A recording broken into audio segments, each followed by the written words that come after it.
আজিৰ সন্ধিয়াৰ প্ৰথমটো গুৰুত্বপূৰ্ণ খবৰ ওলাই আহিছে বন্দুত্বৰ অৱসান। শ্বেখ হাছিনাৰ পদত্যাগ পলায়নৰ দাবী এদিনৰ পাছতে মুকলি আকাশৰ তললৈ খালেদা জিয়া।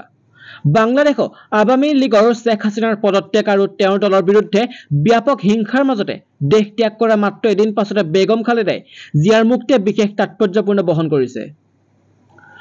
6 বছৰীয়া বন্দুত্বৰ অন্তত মুকলি আকাশৰ তললৈ আহিল বাংলাদেশৰ প্ৰাক্তন প্ৰধানমন্ত্ৰী তথা বিৰোধী দলৰ নেত্ৰী খালেদা জিয়া। মঙলবাৰে খালেদা জিয়াক কাৰাগাৰৰ পৰা মুক্তি কৰা হৈছে বুলি বাংলাদেশ নেশ্যনেল পাৰ্টিৰ এজন মুখপাত্ৰই সদৰি কৰে।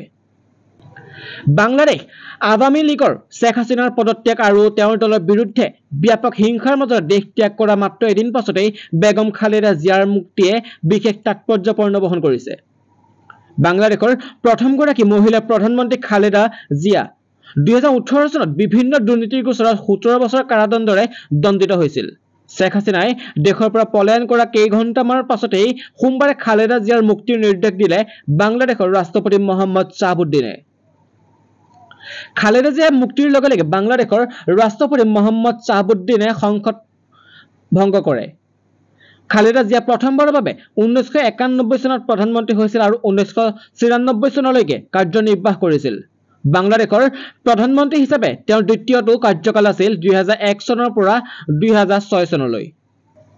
এপিনে চৰকাৰী কৰ্মচাৰীলৈ ৰাজ্যৰ চৰকাৰৰ গুৰুত্বপূৰ্ণ নিৰ্দেশ। 15 আগষ্টৰ পূৰ্বে এই কাম নকৰিলে লাভ নকৰিব দৰমহা। চৰকাৰী কৰ্মচাৰীলৈ ৰাজ্য চৰকাৰৰ গুৰুত্বপূৰ্ণ নিৰ্দেশনা। বিত্ত বিভাগক দিবলগীয়া ডাটা সময়ত আপডেট কৰাৰ নিৰ্দেশ। সকলো বিভাগৰ মুৰব্বীয়ে নিজ নিজ বিভাগৰ কৰ্মচাৰীৰ কামৰ খতিয়ান ল'ব লাগিব। ফিন আছাম পৰ্টেলত কৰ্মচাৰী এমপ্লয় সেলফ সাৰ্ভিস ডাটা জমা দিয়াটো বাধ্যতামূলক। ফিন আছাম পৰ্টেলত কৰ্মচাৰী এমপ্লয় সেলফ সাৰ্ভিস ডাটা জমা দিয়াটো বাধ্যতামূলক। অন্যথা 30 আগষ্টৰ পিছত জমা নিদিয়াৰ চৰকাৰী হাস্পতালত বৃদ্ধি পালে চিকিৎসাৰ ব্যয়। বৃদ্ধি পালে ৰেজিষ্ট্ৰেশ্যন মাচুলৰ লগতে বিভিন্ন পৰীক্ষাৰ দাম।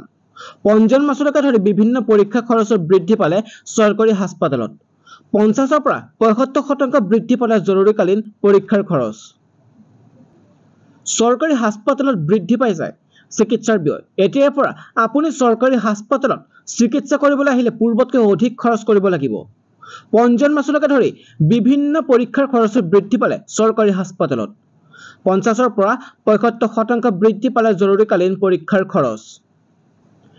গুৱাহাটী চিকিৎসা মহাবিদ্যালয়ত আজিৰে পৰা বৃদ্ধি পালে পঞ্জীয়ন মাচুল। GMCHত পূৰ্বে ৰেজিষ্ট্ৰেশ্যন মাচুল আছিল 10 টকা। এতিয়াৰে পৰা ৰেজিষ্ট্ৰেশ্যনৰ নামত দিব লাগিব 20 টকা।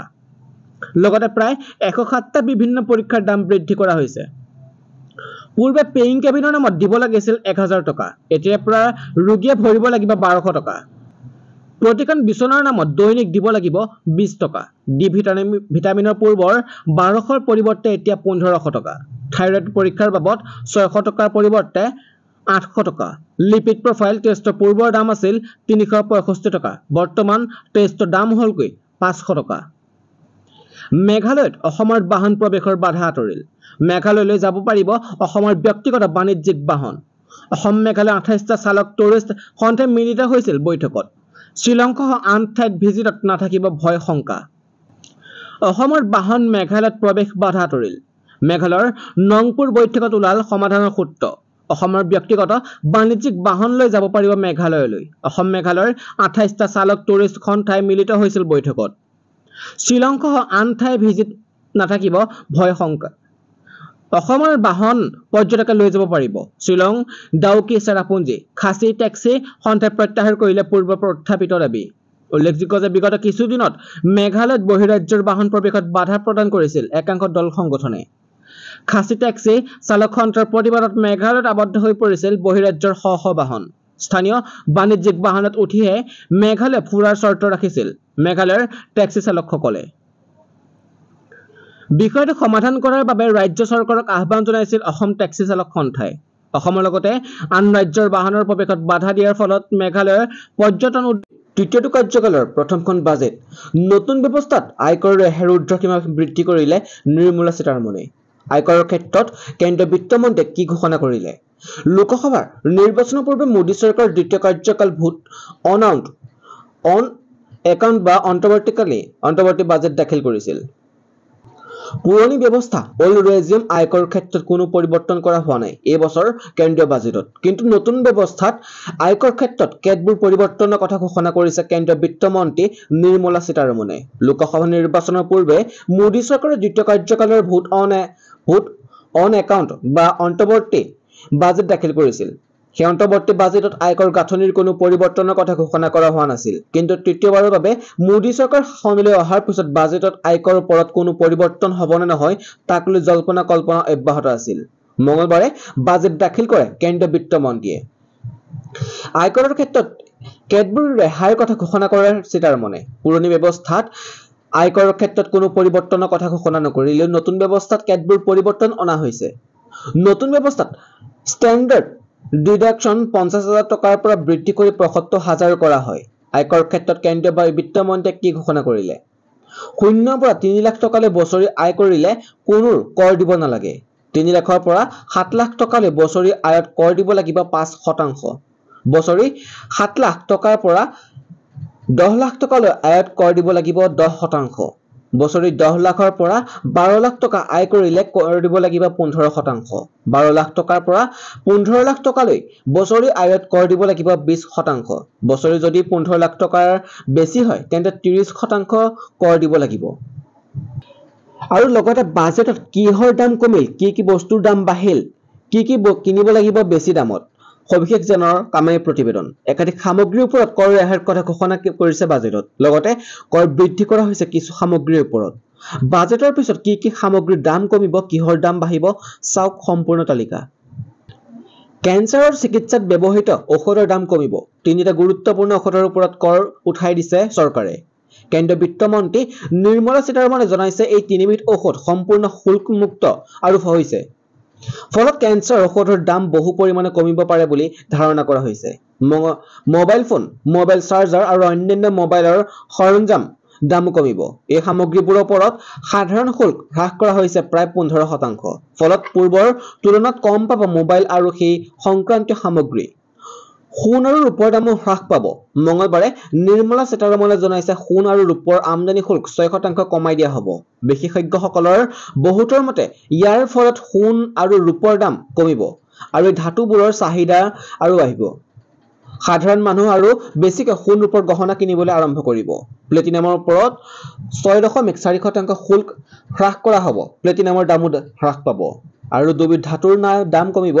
নিকেল আৰু তামৰ ওপৰত সাধাৰণ কৰ উঠাই দিব চৰকাৰে। ফলত এই দুবিধ ধাতুৰ দামো বহু পৰিমাণে হ্ৰাস পাব।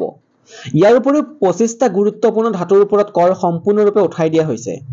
সোলাৰ পেনেল তৈয়াৰৰ বাবে ব্যৱহৃত সামগ্ৰীৰ ওপৰত কৰ উঠাই দিব চৰকাৰে। মঙলবাৰে বাজেটৰ ঘোষণাত সময়সীমা প্ৰস্তাৱ দিয়া হয়। সামুদ্ৰিক মাছ আৰু অন্যান্য সামুদ্ৰিক খাদ্যৰ ওপৰত কৰ 5% হ্ৰাস কৰা হ'ব।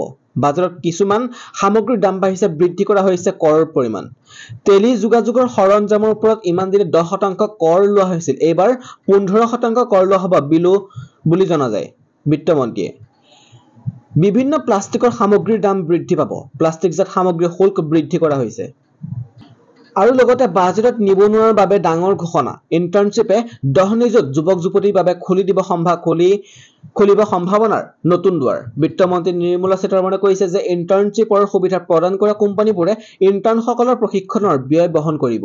বিত্তমন্ত্ৰী নিৰ্মলা সীতাৰমণে মঙলবাৰে তৃতীয় NDA চৰকাৰৰ প্ৰথমখন পূৰ্ণকালীন বাজেটত উত্থাপন কৰে। এই বছৰৰ বাজেটত 9টা বিষয়ৰ ওপৰত গুৰুত্ব দিয়া হৈছে। ইয়াৰ ভিতৰতে অন্যতম শিক্ষা, প্ৰশিক্ষণ, কৃষি উৎপাদন, নিযুক্তি, আন্তঃগাঁথনি ইত্যাদি। বিত্তমন্ত্ৰীয়ে কয় যে সামগ্ৰীৰ দাম বৃদ্ধি সম্প্ৰতি নিয়ন্ত্ৰণত আছে। নিযুক্তিৰ বাবে প্ৰধানমন্ত্ৰী পেকেজত 3টা প্ৰকল্প অনা হৈছে। প্ৰদান কৰা হ'ব ইনচেন্টিভো। EPFৰ ওপৰতো গুৰুত্ব দিয়া হৈছে। যিসকলে প্ৰথম চাকৰিত যোগদান কৰে তেওঁলোকৰ বাবে থাকিব বিশেষ লাভালাভ। সকলো কৰ্মচাৰীক নতুন চাকৰিত যোগদান কৰিলে এমাহৰ দৰমহা দিয়া হ'ব। 3টা কিস্তিত 50,000 টকালৈকে দৰমহা দিয়া হ'ব। ইয়াৰ পৰা বহুতো কৰ্মচাৰী কেন্দ্ৰীয় চৰকাৰৰ কৰ্মচাৰী আহিব পাৰে মোদী চৰকাৰৰ বৃহৎ উপহাৰ। বেচিক চেলাৰী 18,000 টকাৰ পৰা 26,000 হোৱাৰ সম্ভাৱনা। ডাঙৰ সিদ্ধান্ত লোৱাৰ দিশে মোদী চৰকাৰ। মঙলবাৰে কেন্দ্ৰীয় বিত্তমন্ত্ৰী নিৰ্মলা সীতাৰমণে সংসদত বাজেট দাখিল কৰিব। এই বাজেটত আহিব পাৰে কেন্দ্ৰীয় চৰকাৰৰ অধীনৰ কৰ্মচাৰীসকলৰ বাবে এক ডাঙৰ খবৰ। দীৰ্ঘ সময়ৰ পৰা কেন্দ্ৰীয় চৰকাৰৰ কৰ্মচাৰীসকলৰ দৰমহা বৃদ্ধিৰ বাবে প্ৰতিবাদ কৰি আহিছে। কিন্তু এইবাৰ বাজেটত মোদী চৰকাৰে এই বিষয়ত এটা ডাঙৰ উপহাৰ দিব কৰ্মচাৰীসকলক, যাৰ ফলত চৰকাৰী কৰ্মচাৰীৰ বেতন বৃদ্ধিৰ লগতে কৰ্মচাৰীৰ ন্যূনতম বেতন বৃদ্ধি হোৱাৰ সম্ভাৱনা আছে। বেচিক দৰমহা আৰু বোনাছ মিলাই যিখিনি টকা দিয়া যায় সেইখিনি হৈছে ফিটমেন্ট ফেক্টৰ। চৰকাৰী কৰ্মচাৰীসকলৰ ফিটমেন্ট ফেক্টৰ 2016 চনত বাঢ়িছিল, য'ত ন্যূনতম দৰমহা 6,000 পৰা 18,000 টকা হৈছিল। কিন্তু এইবাৰ কৰ্মচাৰীসকলৰ ফিটমেন্ট ফেক্টৰ বাঢ়িব 26,000 হ'ব পাৰে, ফলত দৰমহা 8,000 টকা বাঢ়িব পাৰে। বৰ্তমান চৰকাৰী কৰ্মচাৰীসকলৰ ফিটমেন্ট ফেক্টৰ 2.57 হয়, যিটো বাঢ়ি 3.68 গুণ হ'ব পাৰে। চৰকাৰী কৰ্মচাৰীসকলৰ মৌলিক দৰমহা 8,000 টকা বঢ়াৰ পিছত ব্যাপক বৃদ্ধিৰ সৃষ্টি হৈছে। মূল দৰমহা বৃদ্ধিৰ লগতে ডিএ বা ডিআৰএছ এলায়েন্স আৰু হাউচিং এলায়েন্স বৃদ্ধি হৈছে। যদি মূল দৰমহা 18,000 পৰা 26,000 টকা বাঢ়িব পাৰে, তেন্তে ডিআৰএছ এলায়েন্স হ'ব 46% সমান। মূল দৰমহা বৃদ্ধি পালে ডিআৰএছ এলায়েন্স বা ডিএও বৃদ্ধি পাব। য'তে ত'তে খুলিব নোৱাৰিব ৰিহেব চেণ্টাৰ। ৰিহেব চেণ্টাৰ বাবে ৰাজ্য চৰকাৰে প্ৰকাশ কৰিলে এছঅপি। চৰকাৰে প্ৰকাশ কৰা এছঅপিত কি কাৰ্য নিৰ্দেশ। জনতা ভৱনত সংবাদমেল সম্বোধন অসম চৰকাৰৰ সামাজিক ন্যায় মন্ত্ৰী পীযুষ হাজৰিকাৰ। ৰাজ্যৰ নিচামুক্তি আৰু পুনৰ সংস্থাপনৰ কেন্দ্ৰৰ বাবে অসম চৰকাৰে জাৰি কৰিলে বিশেষ নিৰ্দেশনা। ৰাজ্যৰ চৰকাৰে প্ৰকাশ কৰা এছঅপিৰ বিধিসমূহ সংবাদমেলত ঘোষণা কৰিলে মন্ত্ৰীগৰাকীয়ে। উল্লেখযোগ্য যে ন্যূনতম নিয়মখিনিহে অনা হৈছে এছঅপিত। মন্ত্ৰীগৰাকীয়ে দিয়া তথ্যানুসৰি নাৰ্কটিক্স ৰিপৰ্টত অসমত ড্ৰাগছৰ কেছ সৰ্বাধিক। অসমত আছে 500ৰো অধিক নিচামুক্তি কেন্দ্ৰ, কিন্তু বিভাগৰ হাতত নাই তথ্য। সেয়ে বিভাগে জিলাই জিলাই উপায়ুক্তক দায়িত্ব প্ৰদান কৰিছে বুলি মন্ত্ৰীগৰাকীয়ে সদৰি কৰে। কি আছে ৰিহেব চেণ্টাৰ এছঅপিত? চিকিৎসক নাৰ্ছ নোহোৱাকৈ ৰিহেব চেণ্টাৰ নচলিব।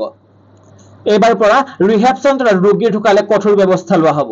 যিসকলে ৰিহেব চেণ্টাৰত ধন দিব নোৱাৰে তেওঁলোকক চৰকাৰী ৰিহেব চেণ্টাৰত ৰখা হ'ব। ৰিহেব চেণ্টাৰৰ পৰা বাহিৰত অহা লোকে ওলাই আহি ৰিহেব খুলিব নোৱাৰিব। ন্যূনতম 3 বছৰ পাছতহে খুলিব পাৰিব। ৰিহেব চেণ্টাৰত 25 জন ৰোগীৰ বাবে লাগিব 2 গৰাকী নাৰ্ছ। এটা ৰিহেব চেণ্টাৰ কাৰ্যালয়ত সহায়ক আৰু একাউণ্টেণ্টৰ যোগ্যতা স্নাতক উত্তীৰ্ণ হ'ব লাগিব। চিকিৎসকৰ লগত MOU থাকিব লাগিব। চিকিৎসকৰ স্বাক্ষৰ অবিহনে ৰিহেবৰ পৰা ওলাই আহিব নোৱাৰিব। ৰিহেব চেণ্টাৰটো 24 ঘণ্টা চাফা, খোৱা বোৱা, ভাল মুকলি ঠাই আৰু চিকিৎসক থাকিব লাগিব। গাঁৱে গাঁৱে ৰিহেব খুলিব নোৱাৰিব। খুলিলে বিহিত ব্যৱস্থা গ্ৰহণ কৰা হ'ব। সপ্তাহত 2 দিন চিকিৎসকৰ জৰিয়তে চিকিৎসা কৰা হ'ব লাগিব। মনোবিজ্ঞানৰ কাউন্সেলিং থাকিব লাগিব। প্ৰজেক্ট সমন্বয়ক স্নাতক হ'ব লাগিব। এজনকৈ কুক, এজন হেল্পাৰ, এজন হাউচ কিপিঙৰ লোক থাকিব লাগিব। ভৰ্তিৰ সময়ত এজন চিকিৎসকে প্ৰমাণ পত্ৰ দিব লাগিব। 3 মাহৰ ভিতৰত পঞ্জীয়ন কৰিব লাগিব যিসকলে এতিয়াও কৰা নাই। এটা ৰিহেবৰ 3 বছৰ থাকিব ম্যাদ। 3 বছৰ পাছত পুনৰ পঞ্জীয়ন কৰিব লাগিব। ৰোগীৰ HIV টেষ্ট বাধ্যতামূলক। এইপিনে মন্ত্ৰীগৰাকীয়ে লগতে কয় যে 3 মাহৰ ভিতৰত এইখন এছঅপি প্ৰযোজ্য হ'ব। কিবা অভিযোগ আহিলে 15 দিনৰ ভিতৰতে তদন্ত হ'ব লাগিব বুলিও তেওঁ উল্লেখ কৰে। তেওঁ লগতে চিকিৎসকক নহ'লে ৰিহেব বন্ধ কৰি দিব